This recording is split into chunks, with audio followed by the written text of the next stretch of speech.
Gió lên rồi căng vườn cho khoái, cát trèo lên ta nướng khô khoai.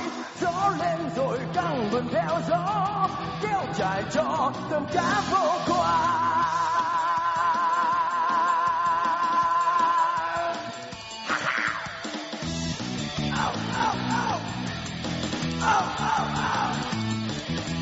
Cánh tay này sức dài bốc lớn, chỉ làm trai vui gió ra khơi. Dẫu xa bờ không sợ lòng sóng lớn, vững bàn tay sương gió cây xa. Yo! Yo! Yo!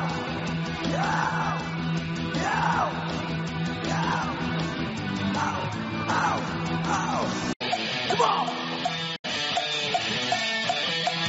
Gió lên rồi căng vườn cho khoái, cát trèo lên ta nướng khô khoai. Gió lên rồi căng vườn theo gió, kéo trải cho tôm cá vô khoai.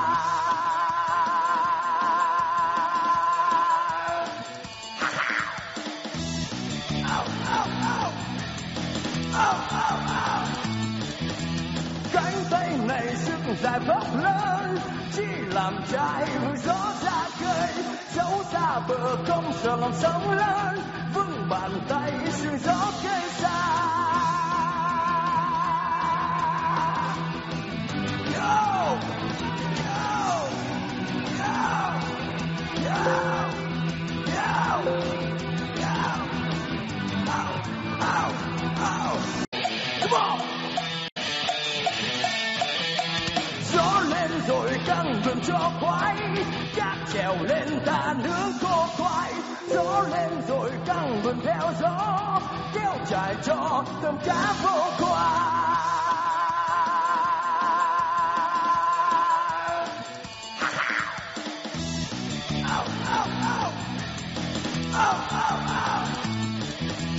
Cánh tay này sức dài bốc lớn, chỉ làm trai vui gió ra khơi.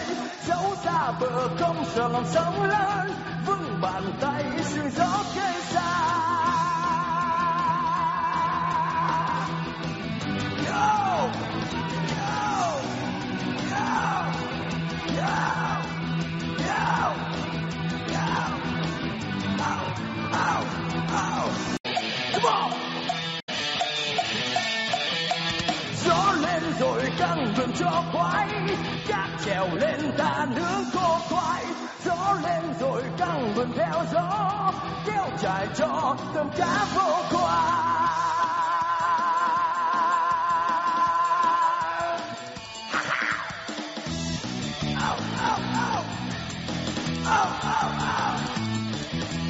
Cánh tay này sức dài bốc lớn, chỉ làm trai vui gió ra khơi. Dẫu xa bờ không sợ lòng sóng lớn, vững bàn tay sương gió cây xa. Yo! Yo! Yo! Yo! Yo! Yo! Ow! Ow! Ow! Come on! Gió lên rồi căng vườn cho khoái, cát trèo lên ta nướng khô khoai. Gió lên rồi căng vườn theo gió, kéo trải cho tôm cá vô khoai.